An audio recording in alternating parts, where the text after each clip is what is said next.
ధన్యవాదాలు. అంటే ఏదైనా ఒక బిల్లు పాస్ అయితే చిన్న విషయం అర్థం చేసుకోండి.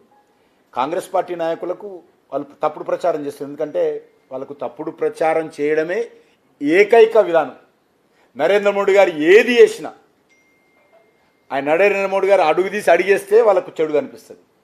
నరేంద్ర మోడీ గారు బట్టలు వేసుకుంటే చెడు కనిపిస్తుంది. నరేంద్ర మోడీ గారు మరి బీసీ నుంచి వచ్చినందుకు కూడా వాళ్ళకి చెడు కనిపిస్తుంది. ఏదైనా పార్లమెంటులో ఒక బిల్లు పాస్ అయితే ఆ బిల్లు అమెండ్మెంట్ చేయాలంటే గెజిట్ నోటిఫై చేయాలి. గెజిట్ నోటిఫై కాకుండా అమెండ్మెంట్ చేయడానికి వీల్లేదు. చిన్న విషయం ఇది, చాలా సింపుల్ విషయం ఇది. తొందరపడ చెప్తున్న విషయం, గెజిట్ పబ్లికేషన్ చేయలేదు. ఈరోజు చేసినాం గెజిట్ పబ్లికేషన్. ఈ యొక్క మహిళల రిజర్వేషన్ బిల్ ఏదైతే పాస్ అయిందో పార్లమెంటులో ఉభయ సభల్లో, దాన్ని ఈరోజు గెజిట్ పబ్లికేషన్ చేసిన తర్వాత మళ్ళీ పార్లమెంటులో బిల్లు అమెండ్మెంట్ చేయడానికి అధికారం ఉంటుంది. కాబట్టి అమెండ్మెంట్ జరుగుతున్నది కాబట్టి ఈరోజు 4 గంటలకు దానిపైన ఓటింగ్ జరుగుతుంది కాబట్టి అమెండ్మెంట్ చేశాను తప్ప ఇందులో భయపడిపోయారు, వెనుక తీసుకున్నారు. నరేంద్ర మోడీ గారు ప్రభుత్వం భయపడేటువంటి ప్రభుత్వం కాదు. బిల్లు పాస్ అవుతుంది.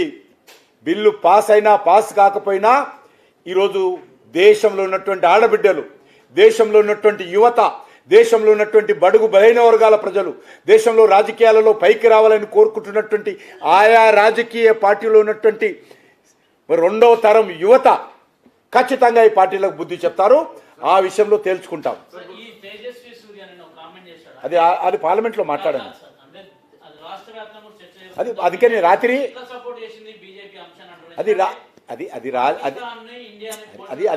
రాత్రి పార్లమెంటులో ఆయన తప్పైందన్నాడు. నేను కూడా తప్పైందని చెప్పాను. ఇంకేం చెప్తాను? పొరపాటు జరిగింది, దాన్ని తప్పైందని ఒప్పుకున్నాడు ఆయన. వీళ్ళందరూ కూడా గతంలో ఈ బిల్లుకు సమర్థంగా ఓటేసిన వాళ్ళు. మేమందరం ఇండైరెక్ట్గా మాట్లాడితే సారీ అన్నారు. అందరు నిన్న ప్రధానమంత్రి గారు స్వయంగా చెప్పారు కదా ఈ విషయము. నేను అందరితో మాట్లాడాము, ఒప్పుకున్నారు. ఇప్పుడు పార్లమెంట్లో వచ్చిన తర్వాత మళ్ళీ దాన్ని అడ్డుకుంటున్నారు. ఎందుకు ఈరోజు కొత్త వాళ్ళకు అవకాశం ఇవ్వద్దు? ఈ కుటుంబాల చేతిలో ఉండాలి రాజకీయాలన్నీ కూడా. స్టాలిన్ అంటున్నారు, దాన్ని మీరు లిఖితపూర్వకంగా ఎందుకు పెట్టట్లేదు? అట్లా చెప్పానండి. లిఖితపూర్వకంగా పెడితే సపోర్ట్ చేస్తామని అన్ని పార్టీలు చెప్పానండి. పార్లమెంట్లో ఏ చట్టమైనా అట్లే ఉంటుంది.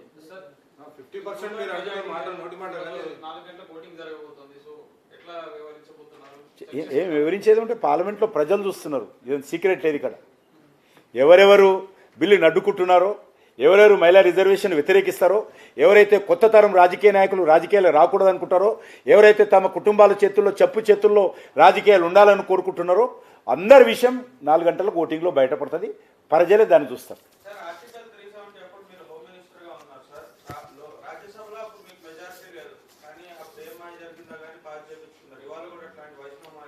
చేయాల్సిన అవసరం లేదు. ఇప్పుడు ఆ రోజు కూడా మాయం చేయలేము. మేము అన్ని పార్టీలతో మాట్లాడాము. దేశ భవిష్యత్తు దృష్ట్యా, దేశ రక్షణ విషయం దృష్ట్యా వాళ్ళను ఏకం చేశాము. ఈరోజు కూడా ఆ ప్రయత్నం చేశాం. మేము ఇంకా చేస్తున్నాం, జరగాలని కోరుకుంటున్నాం. అబ్సల్యూట్లీ.